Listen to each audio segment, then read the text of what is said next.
Hola, ¿qué más? ¿Cómo estamos? ¿Todo bien? Espero que estén bien nuevamente aquí, No al Mac Podcast, trayendo un tema fundamental para tratar todo melómano en la medida que sea lo posible. Este es un tema siempre a tratar, siempre que se hable de cultura pop o que se busque indagar en la cultura pop, perfectamente este es un tema de los imprescindibles, ¿no? Por decirlo de alguna forma, y es bueno, en el título verán algo así como la trilogía de Berlín y el legado de la trilogía de Berlín de David Bowie, pero realmente es el legado de la música de David Bowie de mediados de los 90 a 1980 para lo que fue la música de los 80. O sea, realmente aquí vamos a abordar desde la etapa de desde la etapa de Station to Station a Scary Monsters.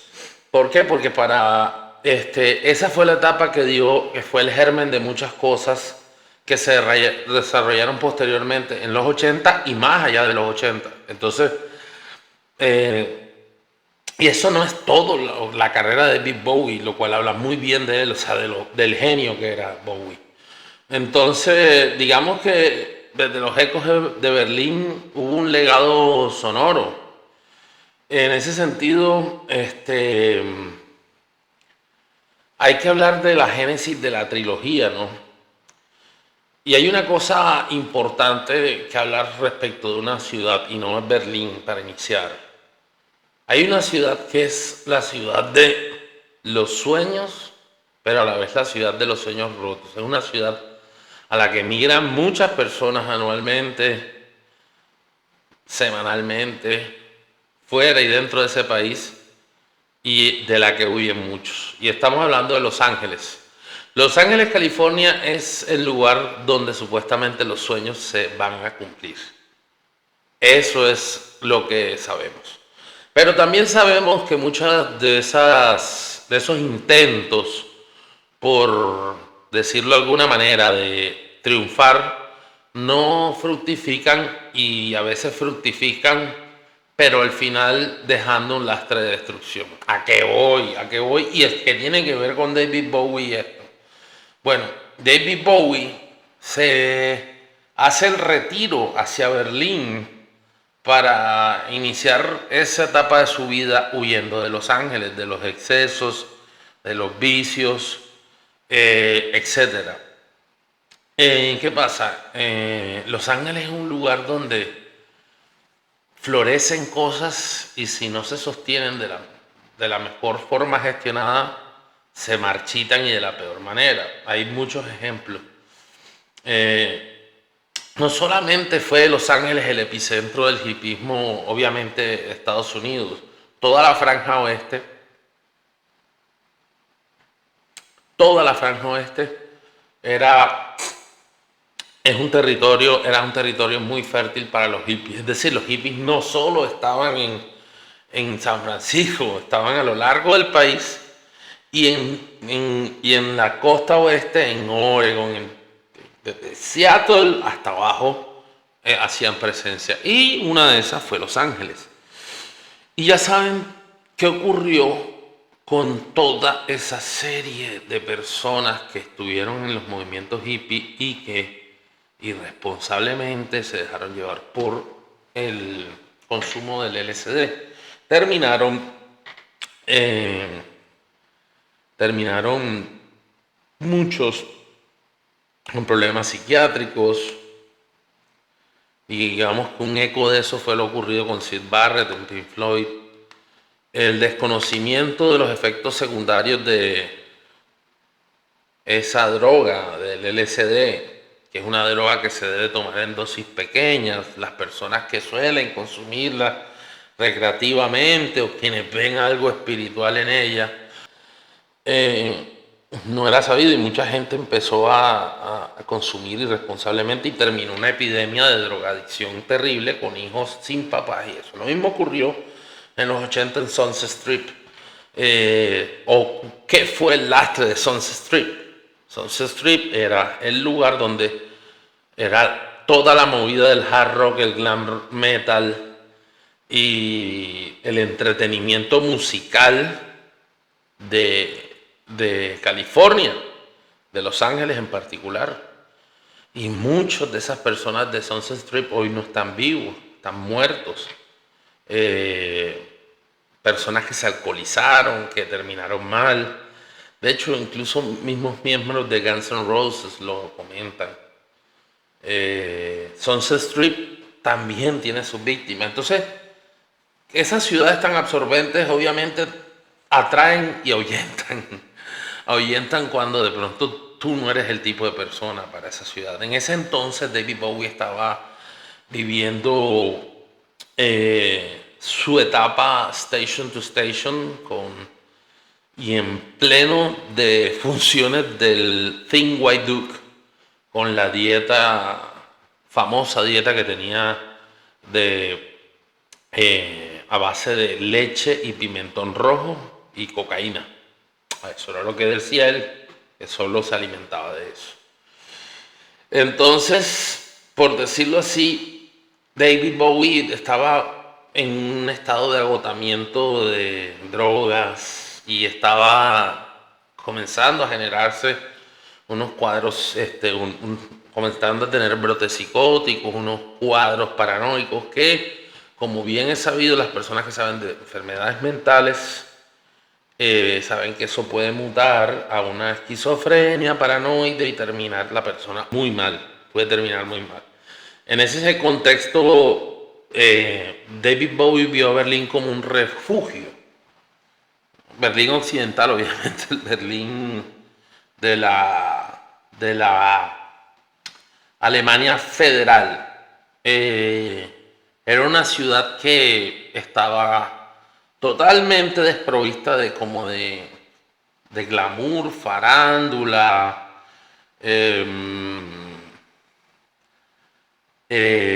personajes, prensa del corazón o del espectáculo, pese a que David Bowie era una persona reconocida en la música, no era una mega estrella mundial, era una persona que tenía todo el respeto de sus colegas, era un genio. Tanto así que sin ser la superestrella mundial, en ese momento, para esas grabaciones, tenía el respeto de personas como Robert Fripp, de King Crimson, Brian Eno, etc. O sea, hay que hablar claro. David Bowie se vuelve multimillonario, se vuelve la mega estrella, por decirlo así,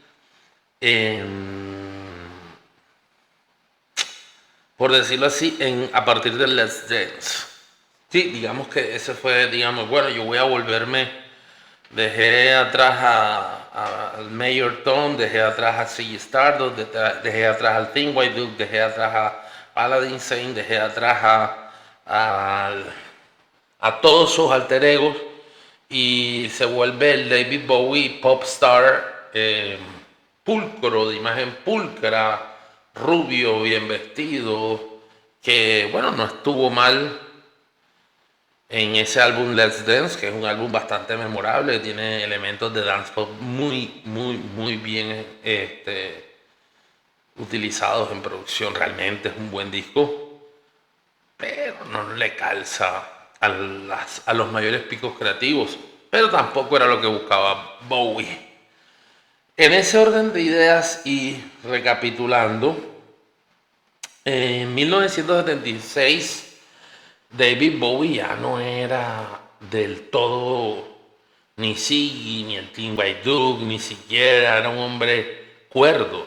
Hay muchos registros de entrevistas donde David Bowie está perdido en la mirada y donde simplemente estaba actuando en piloto automático. Básicamente eso era lo que se podía observar en su conducta, lo que podíamos ver muchos con los registros de la época, sobre todo cuando termina esa etapa de Young Americans y inicia la etapa de Station to Station. Eso fue una etapa bastante,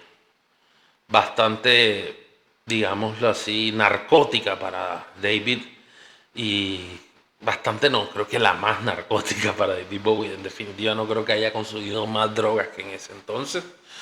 Y realmente estuvo al borde de convertirse en otro músico maldito que murió por los excesos, ¿no? Entonces, ni siquiera era un hombre cuerdo. Había alcanzado la fama, pero al mismo tiempo, o sea, por eso es que se lo digo, no era una superestrella, pero tenía la fama y el respeto de sus colegas. Entonces, Bowie, se sentía a punto de desaparecer, esa es la verdad. O sea, en ese punto de quiebre huyó de Los Ángeles y recaló en una ciudad dividida, casi detenida en el tiempo. O sea, también una cosa interesante que hay que determinar es que no fue solo allá a vivir, fue a convivir a la realidad del lugar. Obviamente, como todos saben, fue en compañía de Iggy Pop y cualquiera pensaría que fue una aventura alienada, pero nada de eso, ¿no? Ya veremos. Entonces, en 1975, tras el éxito de Young Americans, Bowie estaba completamente inmerso en la espiral de las drogas, o sea, y como ya había dicho, especialmente la cocaína. Entonces, viviendo en Los Ángeles, rodeado de excesos, ocultismo, porque también se había acercado al ocultismo, incluso si bien yo no sé si era parte del personaje para provocar, pero eh, hablaba bien de Hitler, en fin. eh, Hubiese sido hoy, lo hubieran cancelado, como ocurre con Kanye West. Y justificada cancelación, ¿no? Por demás decirlo. Entonces, como venía diciendo, él se venía llenando de manías persecutorias y una creciente sensación como de disociación. Eh, por eso él, durante el tiempo que, o sea, para la historia quedaron frases como: yo no vivía en Los Ángeles, sobrevivía en Los Ángeles. Y eso también tiene que ver con la marginalidad de su entorno, ya, la marginalidad del artista. El artista muchas veces cuando sabe, no sabe identificar la fina línea entre ser un artista que consume drogas para inspirarse, manejarse unos círculos bohemios, a pasar a moverte en círculos de adictos, muchas veces ocurre y se pierden, ahí se pierden. Ah, se mezclan con personas que aparentemente son de su círculo y no lo son, y terminan perdiendo su esencia por las drogas y por su entorno. Entonces, hay una cosa, por ejemplo, unos datos relevantes: es que el hombre estaba pesando 45 kilos, literalmente era piel y huesos, cráneo, piel y huesos y órganos. O sea, como dije, tenía una dieta de leche, pimientos rojos y cocaína. Tenía fascinación por el nacionalsocialismo, por el ocultismo de Crowley, y al mismo tiempo estaba comenzando a trabajar con Iggy Pop. ¿Qué pasa? Y aquí vámonos a la parte musical. A pesar de todos esos elementos negativos, aquí un servidor considera que a partir del Station to Station y el sonido que se logró, que de la impronta de este álbum, a partir de aquí es que se viene a desarrollar todo lo que vino después y lo que vino a influenciar. Eso es lo que yo veo, lo que mi oído me dice y lo que la evidencia histórica me dice. Entonces, Berlín fue como un cambio radical. En 1976, como dije, se muda con Iggy, obviamente a Berlín Occidental. Eligió Berlín básicamente porque era como dije, una ciudad sin pretensiones, nadie lo molestaba, podía caminar por la calle sin ser reconocido, ya. Y se mudó a un barrio bohemio y modesto. O sea, es como si a Colombia migrase cualquier artista famoso, o cualquier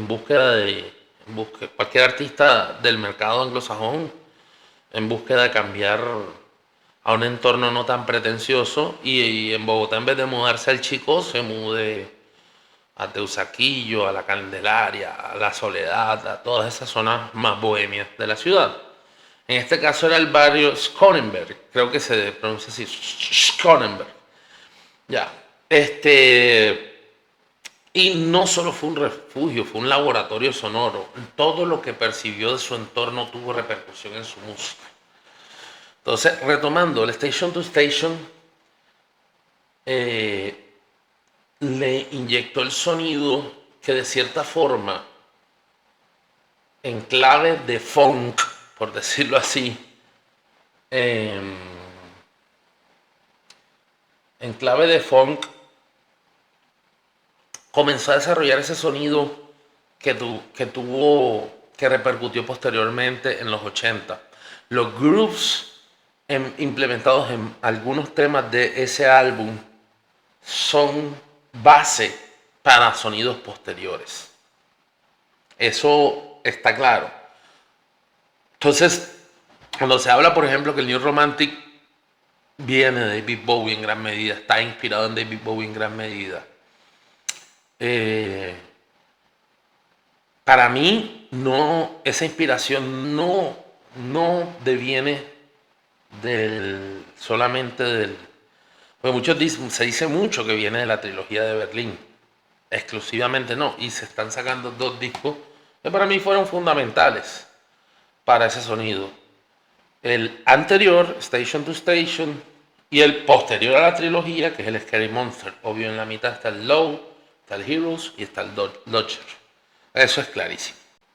Entonces, posterior a estos 2 álbumes, como fueron Young Americans y Station to Station, que coquetearon con el funk, con el soul, que estaba teniendo una gran época en los 70, hay que decirlo.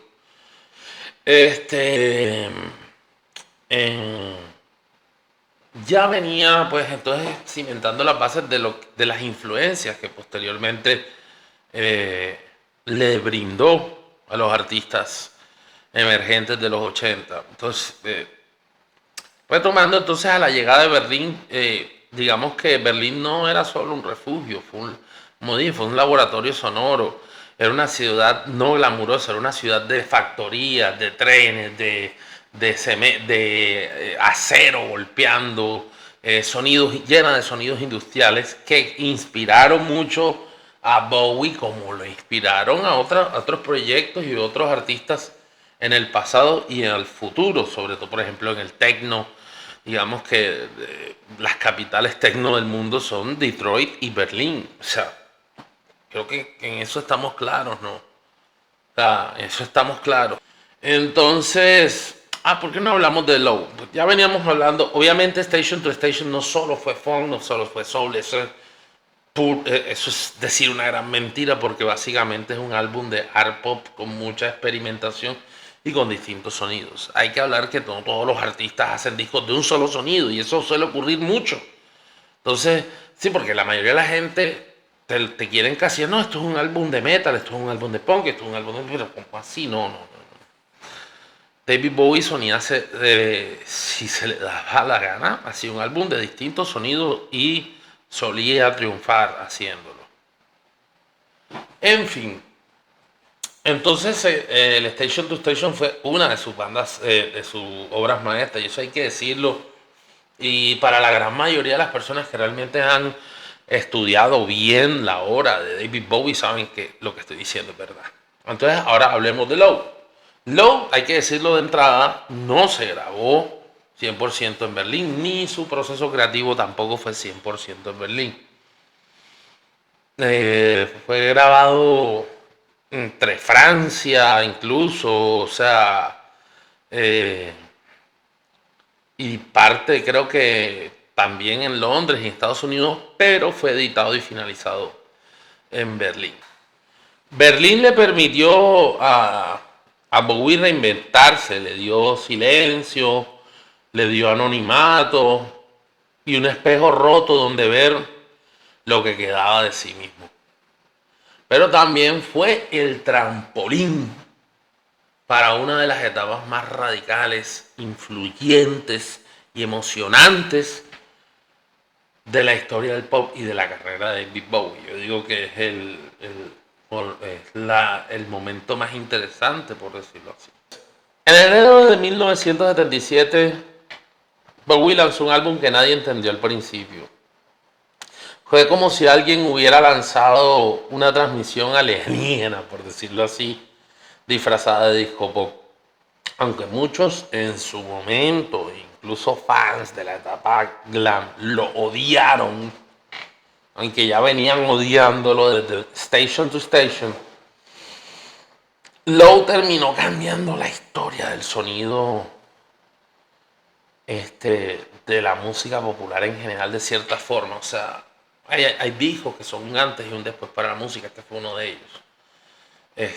Por eso Low es el álbum más celebrado de la trilogía de Berlín. Ya otra discusión es cuál es tu favorito, si el Heroes o Lodger. A mí el Heroes me parece un álbum muy competente y que a veces le pelea muy a la par a Low, pero por ejemplo cuando tú vas a ver por ejemplo cuando la gente, que eso lo vamos a hacer aquí, hace una tier list del mejor al peor de David Bowie, no pone al Low al Heroes como a la par del Low, pone a muchos discos de por medio, pero bueno, en fin, por eso cada quien con sus gustos.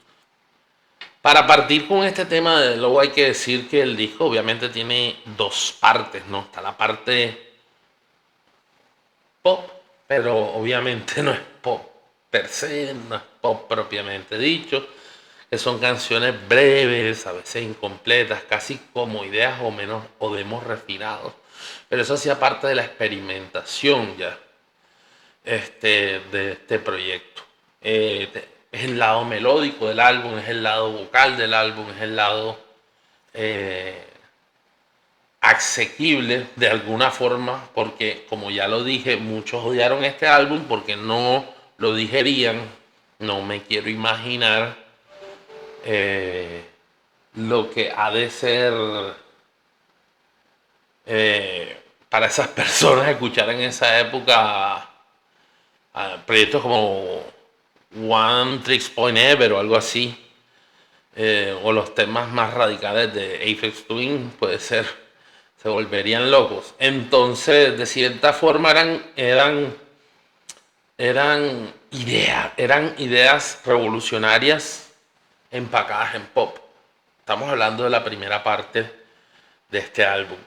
Y pese a ser la parte más accesible del álbum, realmente eran canciones que tenían su complejidad, pese a la melodía, pese a la estructura, tenían su complejidad y que no es el tipo de pop rock o de rock experimental o de art rock convencional o del cual se haya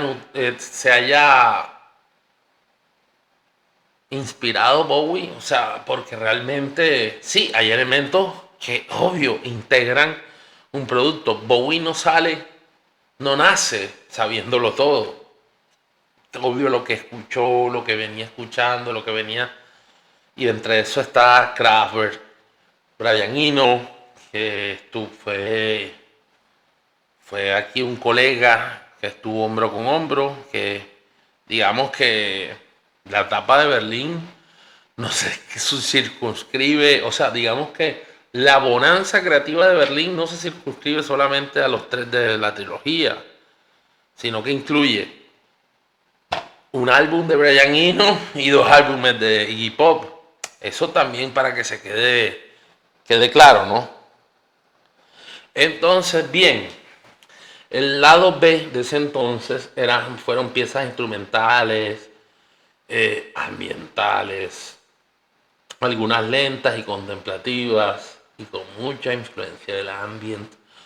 Obviamente porque estaba en las consolas como productor creativo, no sé si como ingeniero, Brian Eno. Brian Eno estaba viniendo en un proceso creativo en donde al salir de Roxy Music, sus primeros álbumes, que son unos excelentes álbumes de art pop, habían causado buen impacto y ya venía cosiendo algo diferente. Y bueno, por algo le dicen el padre del ambient, aunque eso es discutible. Ya, entonces También la experimentación electrónica alemana tuvo mucho que ver aquí. Bien es consabido esa vieja anécdota de que David Bowie fue a buscar a Kraftwerk para que colaboraran con él para sus trabajos que estaba sacando. Y Kraftwerk es un proyecto hermético. No accedieron, pero le dieron un cameo, o sea, lo nombraron en Trans Europa Express o Trans Europe Express, dependiendo cuál versión escucharon. Entonces también. Otra cosa importante que venía estando dentro de la música de David Bowie, pero y de lo que no se habla, pero que ya estaba haciendo presencia en sonido de Bowie, diría yo que desde el Station to Station en menor grado es el krautrock. El krautrock hizo parte de las influencias de la trilogía de Berlín. Y cómo no, si estamos en Berlín, ¿no? Yo me voy a atrever a decir algo que puede sonar un poco controversial, pero para mí el krautrock fue una vanguardia artística mucho más elevada que el rock progresivo, que la escuela inglesa del rock progresivo. O sea, para mí, de las cosas más adelantadas a su tiempo fue el krautrock. Es impresionante. Es impresionante. La discografía de Can prácticamente es incontestable. New o New, como le quieran mencionar, es una banda. Mejor dicho, es que esa escena es increíble. Es una escena increíble, de la cual hizo Kraftwerk en sus inicios. Creo que antes de convertirse en Kraftwerk como tal. Entonces, sí, la segunda mitad de este álbum se atrevió a experimentar, a ser instrumental, y la verdad es que le salió súper bien. Pese a todo, pese a que de pronto a lo mejor una gran discográfica hubiera echado para atrás esto, porque esto incluso era menos pop que el Pet Sounds o que lo que hizo Brian Wilson con Smile, y se lo echaron para atrás. O sea, el Pet Sounds tenía mucho más elementos de experimentación para su tiempo que hicieron que le pidieron a Brian Wilson que no los incluyera. O sea, así de maravilloso es el Pet Sounds. Entonces, en ese sentido, eh, también la música electrónica, la progressive electrónica alemana y los trabajos de Kraftwerk y de Tangerine Dream, digamos que es un proyecto mucho más, hacía una progressive electrónica mucho más cercana al ambient, por decirlo así. Su tierra, o sea, la cuna de Tangerine Dream igualmente es Alemania. Alemania es un país súper importante para la historia de la música, aunque poco se comenta. O sea, el Deutsch Rock con Nina Hagen y todo es súper importante. O sea, hay que hablar más de Alemania en la historia de la música.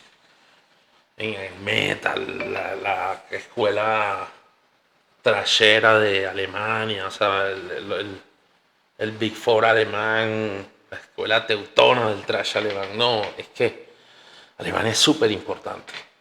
Entonces, en este álbum no hubo sencillos convencionales. En este álbum, muchas canciones eran muy cortas, habían estructuras de canción no tradicionales. Bowie cantó menos y dejó que la atmósfera hablara más por él. Entonces, se dice que la estructura del álbum refleja una mente fragmentada, la ansiedad urbana y luego la introspección total. Entonces, la entrada de Brian Eno, uniéndose al proyecto con sus ideas de música ambient, obviamente, y producción no lineal, fue importante. Hizo que estos proyectos fueran aún más especiales, distintos.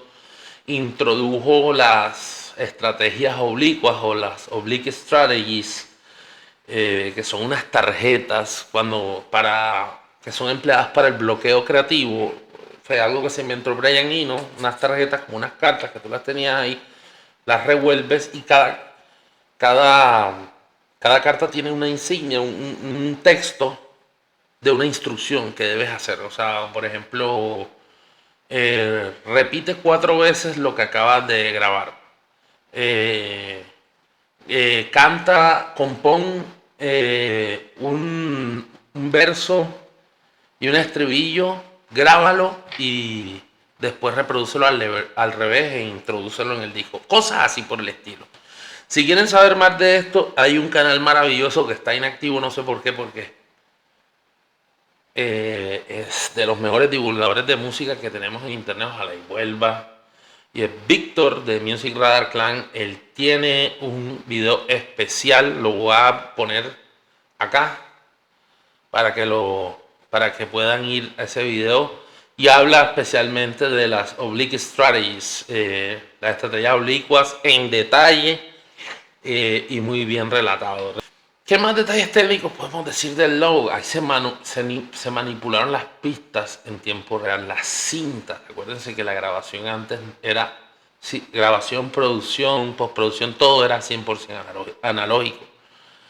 Brian Eno usó sintetizadores EMS Synthi y tapes manipulados.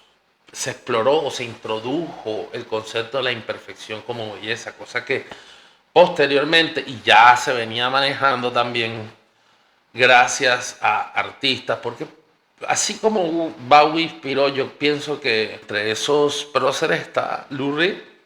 Lou Reed fue uno de los próceres de este tipo de experimentación, de este tipo de actitud al crear.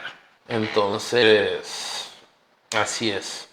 En el lado B, Bowie se convierte en un compositor de música de cámara electrónica. Es que esto es otra cosa, porque Bowie no solamente buscaba aliados, sino que también buscaba aprender de los mismos. Bowie tocaba el saxofón, como todos sabían, y Bowie siempre que tuvo un aliado cercano, si podía absorber algo creativo de este, lo hacía. Y podía desarrollar... O sea, podía desarrollar la misma actividad, no con la misma maestría puede ser, pero cercanamente. Entonces, porque se tiende a decir mucho que tanto la parte experimental del Low como del Heroes son 100% mérito de Brian Eno. Entonces estaríamos hablando de un álbum de Bowie con Brian Eno en dúo, y no fue así. Es un álbum, son álbumes de David Bowie. Brian Eno fue su productor. Y sí, el productor de cierta forma hace sonar a un álbum de determinada forma, pero el origen, el germen creativo es David Bowie. Entonces, David Bowie pasó a ser un productor experimental de electrónica. Piezas como Warsaw, que es una pieza de las más... O sea, ¿cuántos músicos no le he oído nombrar que esta pieza los influyó? En fin, Art Decay, Weeping Wall, Subterraneans, sumergen al oyente en una Europa gris, devastada por la guerra. Warsaw, por ejemplo, está inspirada en una ciudad que Bowie apenas conoció, pero que lo marcó por su tristeza. Bowie canta una melodía inventada con fonemas eslavos sin sentido real. Son palabras que suenan a rezo, decía una vez. Definitivamente, a veces la creatividad en la sobriedad es la más afilada, hay que decirlo. Se dice que no es casualidad que el disco suena a ruinas, porque Bowie estaba acompañando paisajes emocionales, no canciones como tal. Estamos hablando más que todo del lado B, ¿no?, del álbum. Entonces Low abre el camino a un nuevo tipo de música pop, no centrada en la melodía y estribillo, más atmosférica que narrativa, más introspectiva que celebratoria. Y este álbum, óiganse bien, porque esto es el tema central, tuvo influencia directa en un sinnúmero de artistas que estaban cercanos a Bowie, como por ejemplo Joy Division, quienes admitieron haber recibido influencias del low y del crowd rock para su primer álbum, el Unknown Pleasure. Las atmósferas, muchas fueron inspiradas también en el low. Talk Talk, lo han dicho muchas veces. Radiohead, en la forma de crear del Kid A, que hubo una influencia obviamente de este álbum y de ese espíritu de la trilogía de Berlín. Y bueno, podemos hablar de toda la influencia en los géneros atmosféricos, o sea, todo lo que devino en experimentación ambiental, sonora, atmosférica, a partir de ese punto.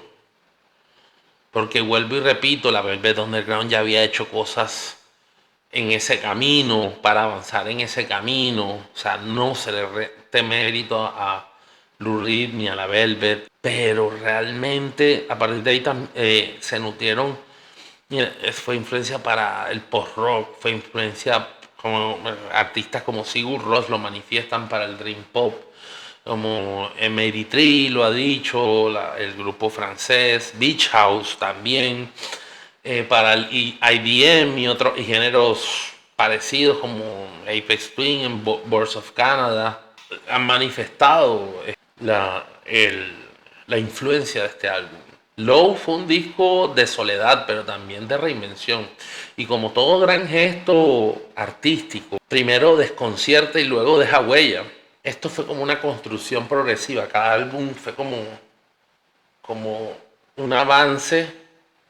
Obviamente no estoy diciendo que cada uno fue mejor que el anterior, no.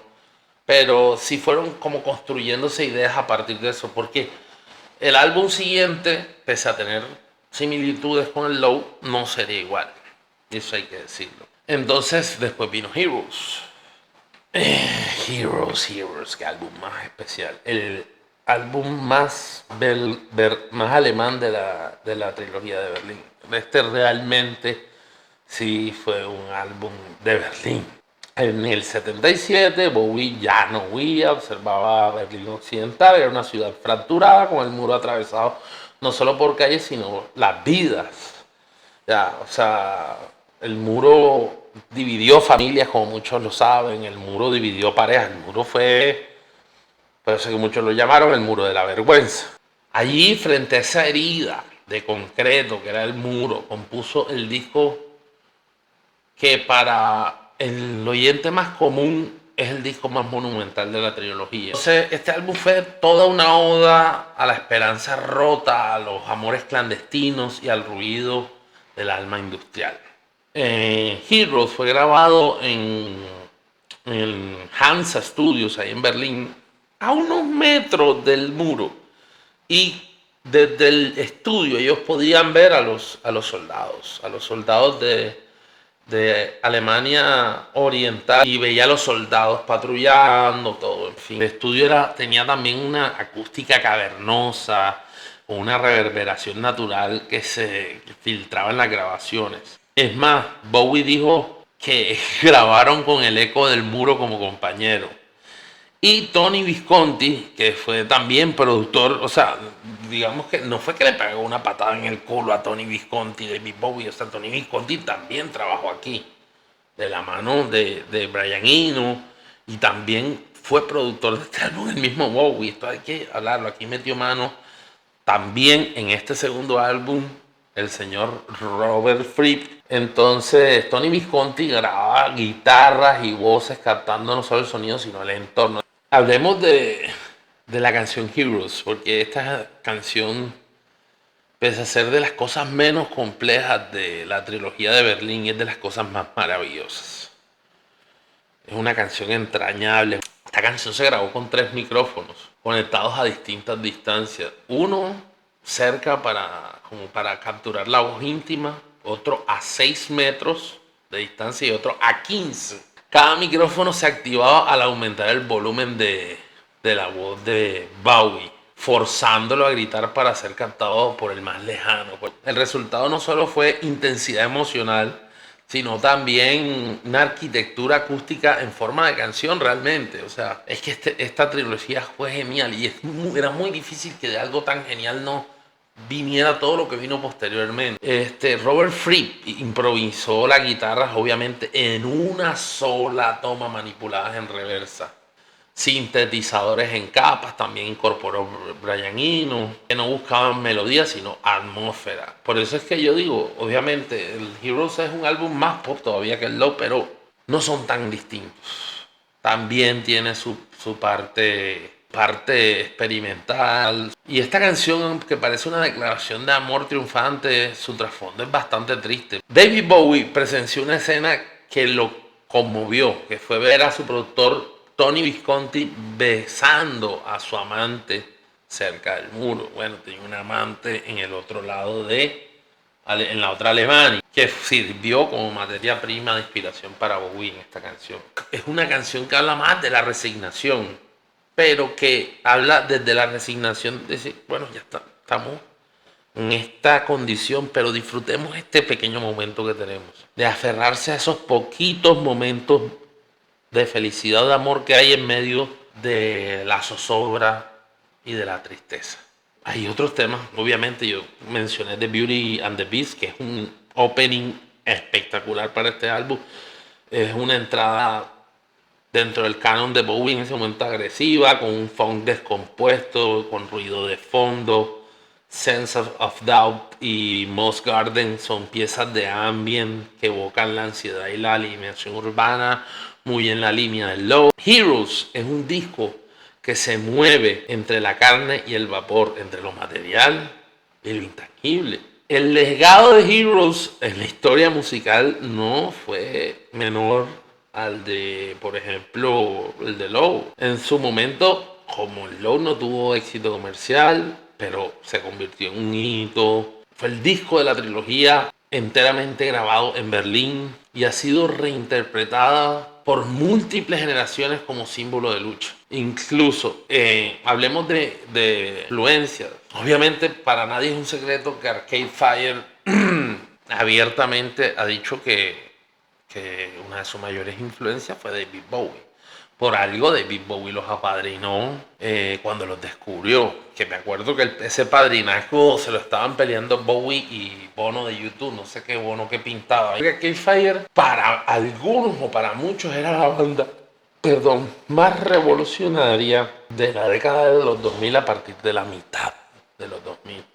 Aunque el Funeral fue un álbum que se lanzó en 2004, digamos que la fuerza de este álbum 2005 fue como el año de ese álbum. Y mucha gente veía como a The Arcade Fire como la banda más importante de la nueva generación del indie, ese indie instrumental, barroco que hacía Arcade Fire y Win Butler lo ha dicho. Win Butler habla de Heroes como uno de los álbumes que más influyó en sus primeros trabajos. O sea, pasamos también por otro que abiertamente se ha visto y ha colaborado, aparte también, Arcade Fire colaboró con David Bowie, pero tenemos por ejemplo el caso de Trent Reznor. Trent Reznor también habla de la influencia de Heroes en su trabajo y Trent Reznor colaboró con David Bowie. ¿De dónde salió I'm Afraid of Americans? Entonces, también, ¿qué otras influencias notorias tuvo este álbum? En The Cure, en Siouxsie and the Banshees, en Depeche Mode, en Bauhaus, y más adelante en Radiohead, M83, Interpol, Editors, y tiene la mayor lógica del mundo. Si tú sacas un disco que está inspirado obviamente en tus propias ideas y las ideas de tus colaboradores, pero también te inspiras en el entorno es Berlín, estás en una época de los 70, finales de los 70, donde estaban explotando muchas vanguardias, donde estaba el crowd rock, ya había salido desde inicios de los 70 y estaba aportando mucho creativamente al entorno musical, a la aldea musical mundial. Entonces, si te pones a pensar, el post-punk se nutre mucho del crowd rock. Si te pones a pensar de que todos estos elementos industriales también guardan relación entre la oscuridad del post-punk y bandas posteriores que estuvieron en el post-punk, posterior en el rock gótico y terminaron en lo industrial o en el synth pop y pasaron a lo industrial. Pónganse a ver el primer álbum de Ministry, escúchenlo. Y bueno, también hay alguien que no se debe escapar de esta influencia, es el señor Gary Newman y Tube of Wave Army. Entonces, bueno, el muro ya no está, o sea, el muro de Berlín, pero Heroes sigue ahí como un eco, una falsa promesa que se volvió himno. Aunque ningún álbum fue pisoteado por la crítica, ninguno de la trilogía de Berlín. Obviamente el Low fue el más aclamado, el que tuvo más aclamación, pero la relevancia para mí del Heroes es casi igual que la del Low. Digamos que el Low fue primero, fue más revolucionario, pero Heroes es especial. Es Bowie simplemente, es Bowie. Posteriormente, en 1979, Bowie cerró la trilogía de Berlín con un disco que fue como el avance. O sea, yo no sé si ustedes se dieron cuenta, pero el Low empezó como un álbum lado A, lado B, lado A, melódicos, canciones cortas, experimentales, pero todavía había fórmula de canción. Algunas canciones muy asequibles, no todas, pero sí en la parte melódica. Posteriormente una mitad totalmente ambiental, experimental, espectacular. En el Heroes eso va cediendo, o sea, digamos que sigue siendo experimental, pero la parte solo sonido y la parte pop o melódica o de fórmula de canción cede más, o sea, la experimentación cede más un poco, pero lo que se hace es con esos elementos experimentales hacer algo asequible, que es lo bueno de este álbum. Entonces ahí se iba avanzando porque como que fue el propósito, fue un propósito o un camino trazado de forma inconsciente por Bowie. Porque ya en el Lodger ya es como que listo, o sea, ya no queda tanto del Low. Como que, y es más parecido a las primeras mitades de sus dos discos anteriores, sobre todo a las de Heroes. Ya, este disco no fue grabado en Berlín, en Lodger, pero sin embargo fue una conclusión perfecta a esta trilogía. Hay que recordar que la trilogía de Berlín está bautizada así por el mismo David Bowie. Fue una conclusión perfecta porque fue un álbum nómada, fue un álbum errante, un diario de viaje distorsionado. En el Bowie anticipó la globalización cultural antes de que existiera el término y nos mostró que el arte pop también podía ensuciarse, equivocarse y aún así estar adelantado por décadas. Es un disco caótico, es el disco más caótico de todos los tres, pero es el disco más convencional en cuanto a tracks se refiere, porque son canciones. Imagínense que fue grabado entre Suiza, Nueva York y sesiones itinerantes en otras partes, sin base establecida en Berlín. Ya no está Bowie en esa crisis que lo llevó a Berlín, sino en un estado de búsqueda. Hay un tono más irónico, político, mordaz, y el disco no tiene lados claramente divididos como lo dije yo anteriormente, como Low y Heroes, sino que se mueve como un espiral de sensaciones. Es más caótico. Es el disco más pop de la trilogía, como ya lo había dicho antes, pero no por eso el más asequible. Yo diría que entre la trilogía de Berlín, la primera mitad del Heroes podría ser lo más asequible, pero yo pienso que el Lodger sí es asequible para quienes buscan una experimentación un poco menos inmersiva, sino más inmediata.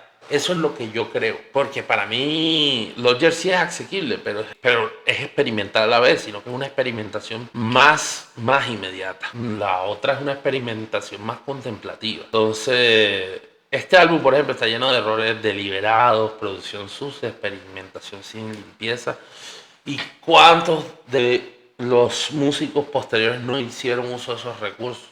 Aquí hubo una innovación técnica, Tony Visconti y Brian Eno trabajaron con técnicas aleatorias, ya acuérdense. Entonces lo que hacían era intercambiar los instrumentos, al bajista le daban la trompeta al bajista, ¿sí? O sea, por eso se habla de errores deliberados, ponían a grabar a ciegas, cortaban frases, las recomponían. O sea, por ejemplo, se escribía una canción y se hacía un corte de una acá, otra acá, en fin. Cosas que hoy en día se ven, pero que en esa época no. Ejemplo, Boys Keep Singing. Cada miembro de la banda cambió de instrumento. El baterista tocó la guitarra, el bajista los teclados y así. Y el resultado fue un sonido primitivo, torpe, pero intencionalmente así. O sea, querían sonar así. Lodger se anticipa, bueno, fue uno de los que se anticipó porque hay que hablar que hubo también artistas que trabajaron en pos de eso. A hacer world music o world beat. Y digo que es unos porque es raro.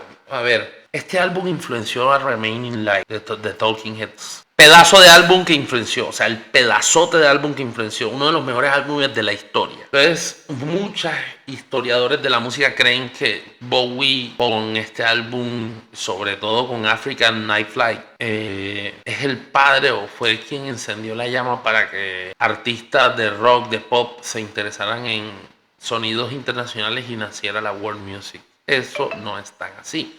Porque si se acuerdan, antes de Remaining Light existe un álbum que se llama Fear of Music. Y si ustedes escuchan uno de esos tracks de ese álbum que se llama, por ejemplo, I Zimbra, se darán cuenta que dicho álbum, que es de 1978, antes del Lodger, ya tenía percusiones africanas, intenciones de sonar a percusiones distintas al sonido occidental, ¿no? Clásico. ¿Qué me refiero? La incorporación al pop de elementos analógicos, instrumentales de otras regiones del mundo que no se solía hacer. Lo hicieron los Beatles con la música de la India, con el raga rock, con la citara, y lo hizo Bowie posteriormente, pero ya se venía haciendo también de Talking Heads. Y yo pienso que en eso hay que hablar claro, y es que David Byrne también fue y es una mente brillante de la música. O sea, y The Talking Heads es una de las bandas más importantes dentro de la música popular. Y la pongo en un top 20 así. Entonces también estaba Yassassin, por ejemplo, que muestra reggae con escalas árabes. Bueno, estos modos árabes, no son escalas, por lo general son modos, es un sistema modal. Y violines turcos, por ejemplo, el Move On es una balada viajera construida con una melodía invertida de All the Young Dudes. Y bueno, entonces aclarar eso, ¿no? Porque sí hubo un legado para la world music realmente, o sea, en los 80 la world music digamos que explotó mucho más, personas como Paul Simon, el mismo Peter Gabriel y muchos más artistas se sumergieron de todo en la piscina de la world music. Digamos que cada canción en este álbum parece escrita en un idioma distinto. Bowie no viaja por el mundo, lo absorbe y lo regurgita. En muchas cosas se dice que David Bowie se adelanta en este álbum 10 años ya. Pero si podemos hablar, influenció en, como ya dije, y por boca de los mismos creadores, en el Remaining Light de Talking Heads, en el Security de Peter Gabriel, en la banda Dead Can Dance y en artistas pop de la década del 2000 como MIA. Digamos que además este álbum también influenció en el homónimo, en el maravilloso homónimo de Blur, el disco de rock alternativo, en MOR creo que es, porque hubo una controversia, ¿no? Creo que David Bowie demandó a Blur por MOR. Con Boys Keep Swinging. Entonces, ¿por qué? Porque la melodía son casi iguales. O sea, MOR es una canción que es de 1997 y la melodía vocal es muy, muy parecida. O sea, yo digo que fue como una influencia inconsciente de David Bowie y que, bueno, no se dieron cuenta en el momento y posteriormente sí. Creo que ya las regalías de esa canción se reparten entre Blur y David Bowie. Lodger también maneja un tono, digamos que político, sarcástico y casi punk. Otra influencia fue en Oasis. Y sobre todo Noel Gallagher menciona el Lodger como el disco que más de David Bowie que más lo influenció.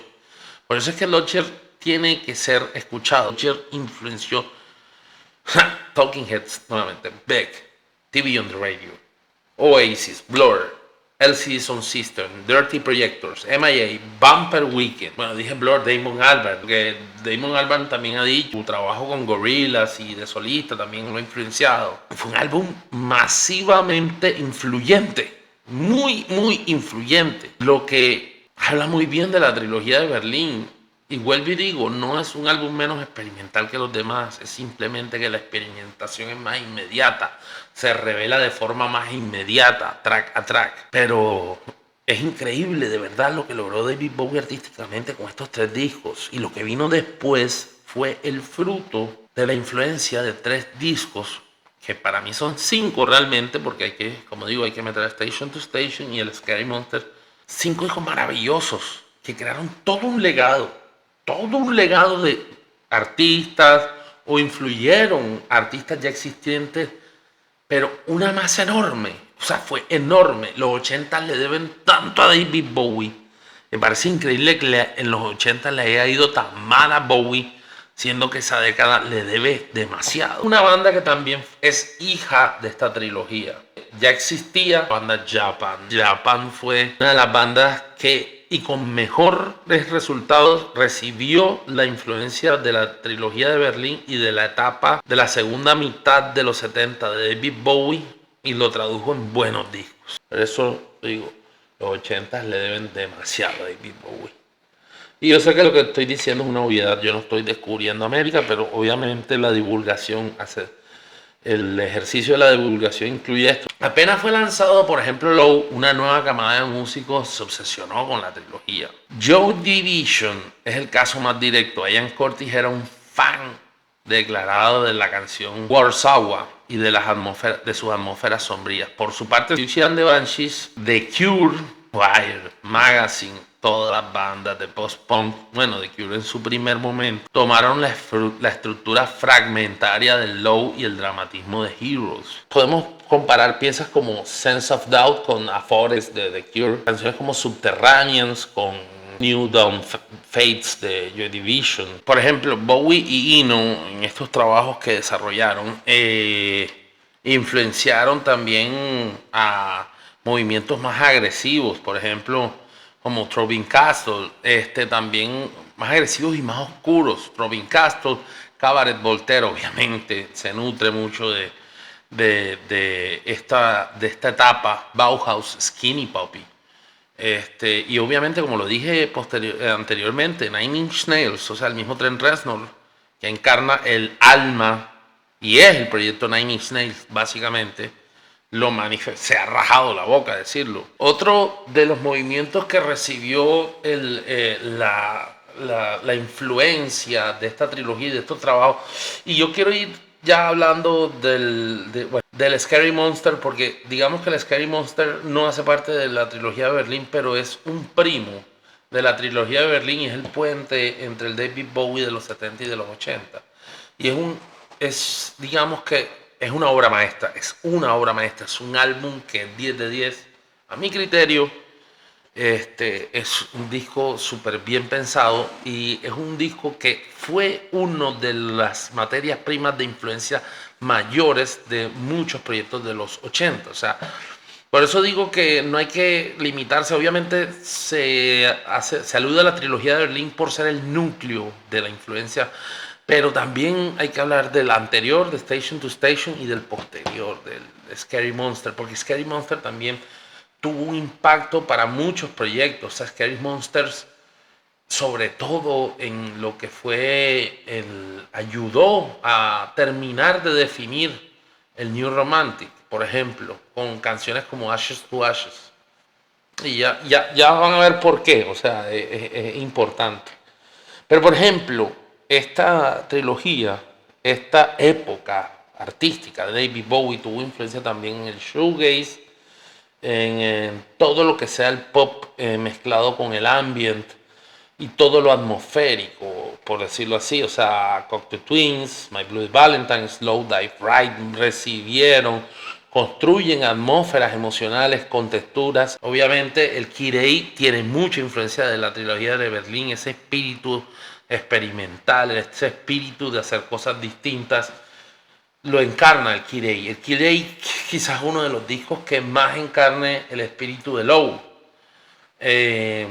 Sigur Rós también es una de las bandas que he venido mencionando y que es de una de las que más recibió en épocas postreras a los 80 influencia de David Bowie. Por ejemplo, el uso de la reverberación como creación de atmósfera, esas formas de poner a llorar a la guitarra que se usaban, en el post-punk ochentero y después en el post-punk revival. O sea, Bowie fue el prototipo del músico moderno, Bowie fue el futuro.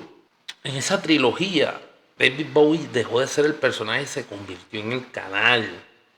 Dejó de ser el sonido, dejó que el sonido se imponga por encima de pronto de conceptos de él y que el azar hable. Y ese modelo lo usaría posteriormente Tom York, David Byrne, Beck, Damon Albarn, James Blake, Arca, el venezolano, Björk.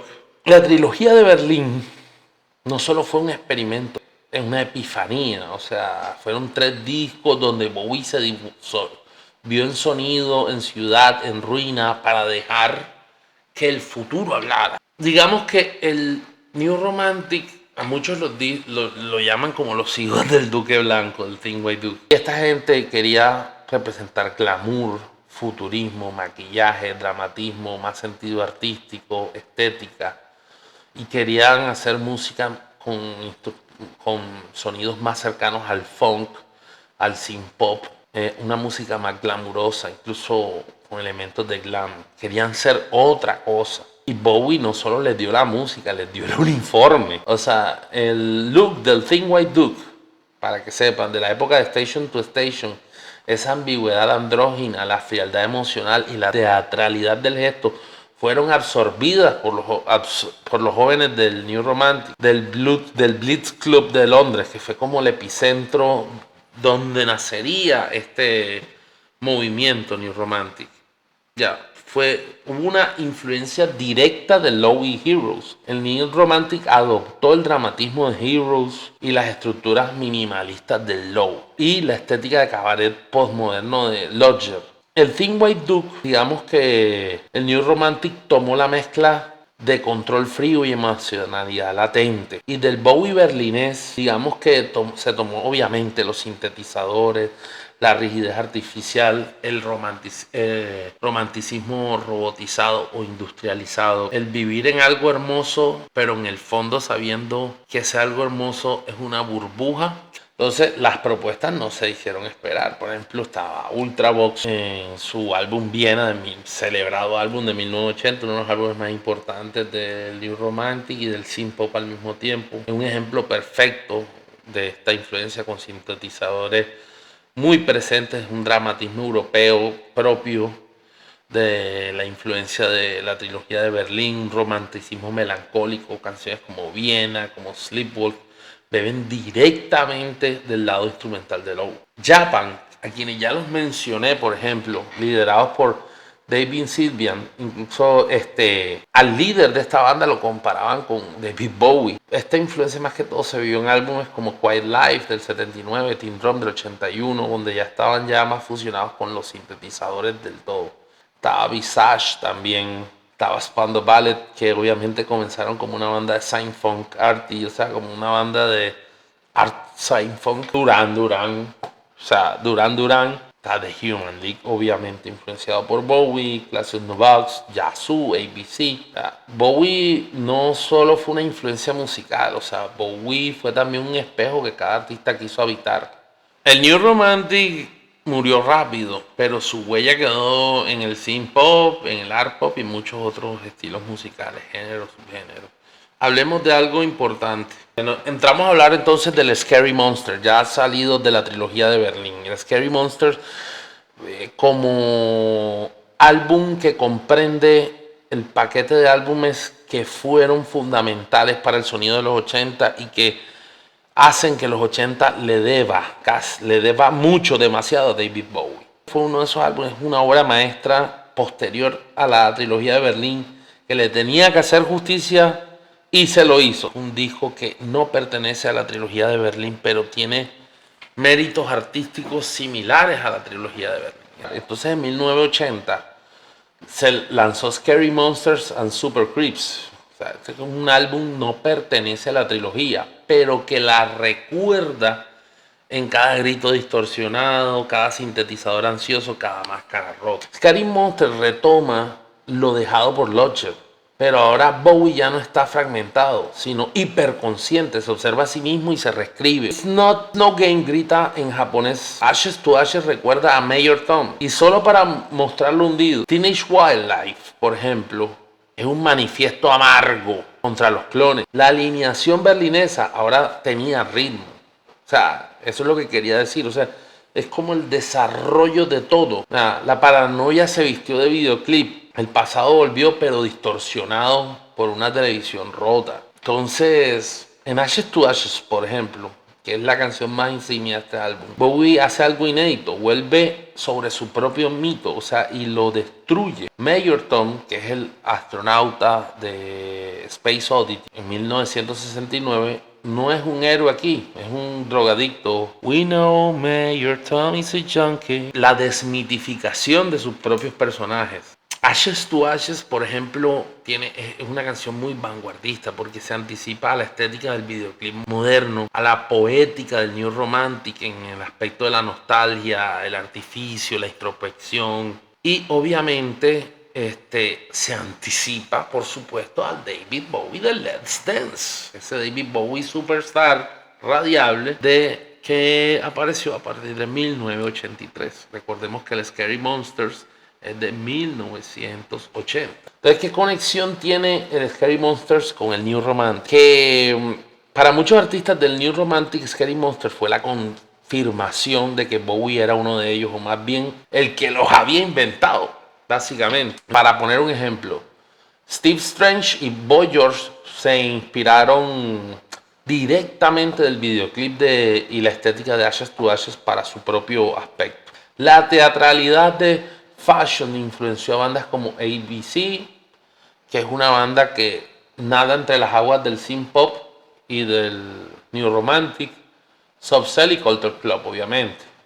La producción de Tony Visconti, aún presente en este álbum, ya asomaba el brillo de los 80. A partir de Let's Dance del 83, Bowie ya vendría el Bowie superestrella, rubio, de trajeado, que es una versión amable del Thin White Duke. y hagan la alianza para que vean. Hay personas que ven fotos del Bowie del 83 y dicen, ay, el Duque Blanco. No, ya no era el Duque Blanco, era Bowie Superstar. Pero sin el Thin White Duke no hubiese existido el Bowie Superstar. Y el Thin White Duke es casi el alter ego del Bowie Superstar. Este Bowie es alegre. Es como si fuesen dos gemelos. Uno malvado, el otro bueno. Ahí lo tienes. Ahí lo tienes. Por eso es que no se puede dejar afuera al Station to Station cuando vamos a hablar de la trilogía de Berlín. Y no se puede dejar afuera al Scary Monsters para hablar de la influencia posterior de la trilogía de Berlín. Es fundamental tener esto presente. Es tan importante tener en cuenta esto de esos dos álbumes y no dejarlos por fuera, porque los dos álbumes agregan todo el contexto de lo previo y de lo posterior. Entonces, bueno, de eso quería hablar en este podcast. Creo que se nos hizo un poquito más larguito de lo debido, pero valió la pena porque el legado de estos trabajos discográficos de la trilogía de Berlín como núcleo y del Station to Station como antecedente y del Scary Monsters como puerta a la influencia posterior es fundamental y es maravilloso, como le dije. Ahí se los dejo, espero y hagan el ejercicio algún día. Lean sobre David Bowie, que hay un montón de biografías en internet que pueden comprar a muy buen precio. Si no quieres comprar tapa dura, también está la versión PDF o la versión de tapa blanda. Pero lean, porque la historia no solamente es. A veces uno escucha la música y uno especula, y a veces las especulaciones resultan ciertas, pero he oído mucha gente afirmando cosas en materia de música que pueden hacer lógica, pero no son reales, ya son disparates y terminan revelando dos cosas: la ignorancia de la persona que dijo eso y lo mitómano que es. Hay mucho mitómano dentro de la melomanía. Y ese es el consejo que les dejo hoy, más allá de todo lo que he dicho de esta maravillosa historia del Bowie de la segunda mitad de los 70, de la trilogía de Berlín, del Station to Station al Scary Monster y toda la influencia que tuvo estos trabajos hacia futuro y todo lo que le debe la década de los 80 a David Bowie, sobre todo en estos trabajos. Creo que esto fue todo por hoy y nos vemos en el próximo podcast. Chao.